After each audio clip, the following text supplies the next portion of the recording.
Hey guys, welcome back to my channel. This is an interesting video today. I am going to be talking to you, going through the basics of how menstrual cycles work in the context of someone who doesn't have a period right now to help make this more clear. The reason that I'm doing this video is because I got an email from Diana, okay? Hey Diana, I'm gonna answer your email question. So first and foremost, I'm moving right now, and that is why my kitchen is a crapshoot. So partly why I'm sitting here over to the side of the camera, but also awesome video editing team. I would love you guys to put any kind of key points up here next to me. So I'm gonna read Diana's email. And here's the thing. If one person is asking this question, it means more people are probably wondering the exact same question, right? So I would love to hear from you, listener, in the comments. Shoot me an email if you want to. Was this helpful? Like, are there elements of how periods work that are confusing you that you would like more clarity on? Because don't feel embarrassed as well either if you feel like you should understand this, because that's not true. Like, it takes work to learn and understand how hormones work and how the menstrual cycle works. So Diana's question: I'm trying to recover for years now. This year was much better than earlier. I had periods after no period at all, but still something is no good. Anyways, what is not clear for me are the following things. If you do not have any ovulation sign, nothing at all, how do you know where does your follicular phase and your luteal phase start? I had lots of periods like that, sometimes 120 days long, other times 48 days.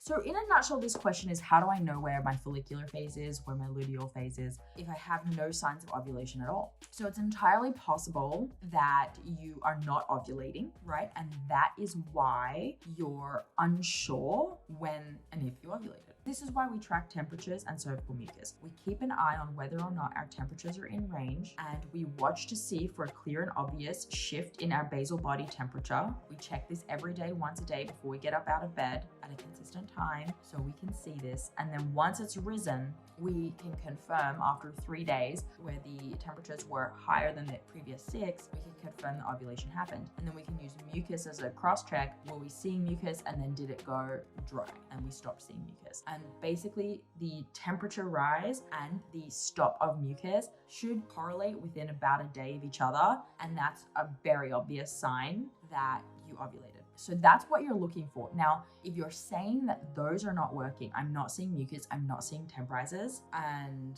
you're basically not having periods, or you're having periods 120 days apart, what I'm thinking here is that you're either not ovulating, or you're having a really long follicular phase and then you're ovulating, but it's for such a short period of time, right? Your luteal phase is only like 2-3 days that you're barely noticing, or you're not actually registering this temp rise because it's not for long enough. Does that make sense? So contrary to popular belief, anovulation, not ovulating, is not really, it's not as common. It's not definitely happening, right? More likely you are ovulating with a really short luteal phase, progesterone's not high enough, and so it's not looking like ovulation, but it is. So to the trained eye, we can see the difference between anovulation and just a poor ovulation. So I really want to try and answer this question clearly. If you are having some periods and they're really far apart and you can't tell if it's ovulation, it either isn't ovulation, or your progesterone is so low that you can't tell ovulation. And in this scenario, you likely still need to eat more and you still need to rest more. And there are other things that you can do, especially if you're having a really short luteal phase, and I have other videos about that. But yeah, like, you should be able to tell if you've ovulated. And if you aren't and you're unsure, I recommend you work with someone to help you identify what's really happening, because if you're not trained in it, it is hard. And then the other thing, ways to sort of tell, okay, if you do not have any ovulation sign, nothing at all, how do you know? Okay. And so to answer the specific question of how do you know where follicular phase starts and ends and luteal phase begins and ends, right? Follicular phase is the first day of your bleed, and it ends on the first day of your risen temperature and or your first dry day, so no mucus. And that's how you can tell. And you're saying you don't see any signs of this, which does make it really hard, but it's highly likely that it's just very hard for you to tell through the fine details of what's happening. So if at the end of 120 days, say 118 days, you have a spike and it stays up for 2-3 days and it comes back down and then you bleed, that was probably your ovulation and your progesterone was really low. You know when your luteal phase happens because after your temp has risen and your days have gone dry and your temperature usually stays high until the very first day of your bleed, that's when it ends. So when the temperature is high and then the very first day of your bleed, that's your luteal phase. Okay, and then her second part to this question, I have heard about late ovulation, but is it possible to have ovulation signs, maybe not ovulation, but egg white cervical mucus or breast tenderness around cycle day 39 to 40? I had those about 10 days ago, but still no period on cycle day 50. But since then, I have really, really bad breast tenderness for 10 days now. Girls usually have periods during this time.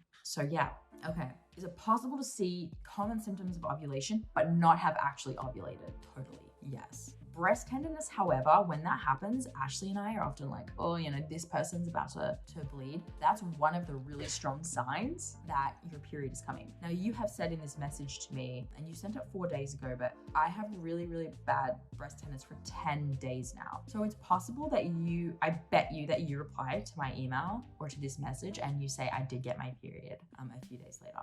That's a very, very common sign. That being said, I've seen it before. We call where the symptoms come and they go away and then nothing. It's called a follicular wave, right? This is where your body is clearly attempting ovulation. It's attempting something and it goes away, it backs down, usually due to stress, not enough food. You know, you can eat enough to have hormonal activity, but not enough to actually ovulate, to actually have healthy cycle parameters. So I want that to be really clear. So it sounds like you've most likely ovulated late and you just need a little more work and learning in how to identify it. And if you really are seeing a straight, your temperature is always the same, you have no symptoms ever, and then you get a period 120 days later, you probably are being anovulatory, but you probably want to make sure you're 100% certain that you know your stuff. And then yes, you can absolutely have signs of ovulation without having actually ovulated. And especially post-HA recovery, we want to use multiple methods such as checking our cervical position, checking our temperatures and our cervical mucus to be 100% sure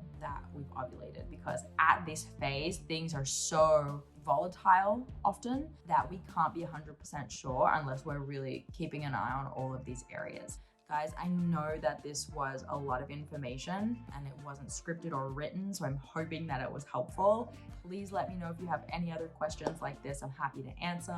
If you have any other questions at all, you know, hit us up. Danny@thehasociety.com is our email. Check us out on Instagram @the HA podcast, or I think that's everywhere. Oh, comment below if you have any questions and you're watching on YouTube. Otherwise, we'll see you guys next week.